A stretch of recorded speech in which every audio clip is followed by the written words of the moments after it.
சென்னை மாநகராட்சியின் வரலாற்று சிறப்புமிக்க கட்டிடமாக திகழும் விக்டோரியா பொது மண்டபம் பிரிட்டிஷ் ஆட்சி காலத்தில் ராபர்ட் சிஹோம் என்பவரால் பிரிட்டானியா கட்டிடக்கலை பாணியில் தமிழ்நாட்டைச் சேர்ந்த நம்பெருமாள் செட்டி என்பவரால் கட்டப்பட்டது. 2 மாடி கொண்ட இக்கட்டிடத்தின் நீளம் 48 மீட்டர், அகலம் 24 மீட்டர், பிரதான கூரையின் உயரம் 19 மீட்டர் மற்றும் மொத்த கோபுரத்தின் உயரம் 34 மீட்டர். சென்னை மாநகரின் கட்டிடக்கலைக்கு ஒரு சிறந்த எடுத்துக்காட்டாக விளங்கும் இக்கட்டிடத்திற்கு விக்டோரியா மகாராணியின் பொன் விழாவை நினைவு கூறும் வகையில் அவரது பெயர் சூட்டப்பட்டு இன்றளவிலும் பாதுகாக்கப்பட்டு வருகிறது.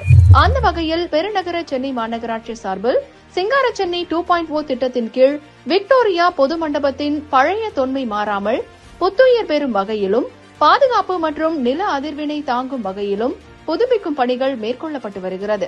அதன்படி விக்டோரியா பொது மண்டபத்தின் வெளிப்புறம் மற்றும் உட்புறத்தில் உள்ள மர படிக்கட்டுகளின் மறுசீரமைப்பு செய்யும் பணிகள், கலை நயத்துடன் கூடிய முகப்பு விளக்குகள் அமைக்கும் பணிகள் மற்றும் இயற்கையை ரசிக்கும் வகையில் புல்தரைகள் அமைக்கும் பணிகள் மேற்கொள்ளப்பட்டு வருகிறது.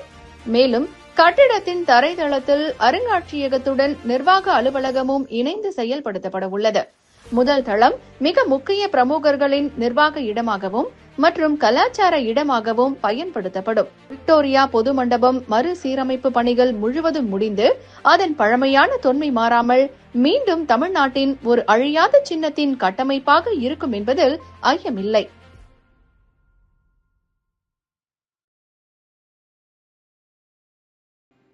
உங்களுக்கு இது பிடிச்சிருந்ததுன்னா லைக் பண்ணி சப்ஸ்கிரைப் பண்ணுங்க. பாய்.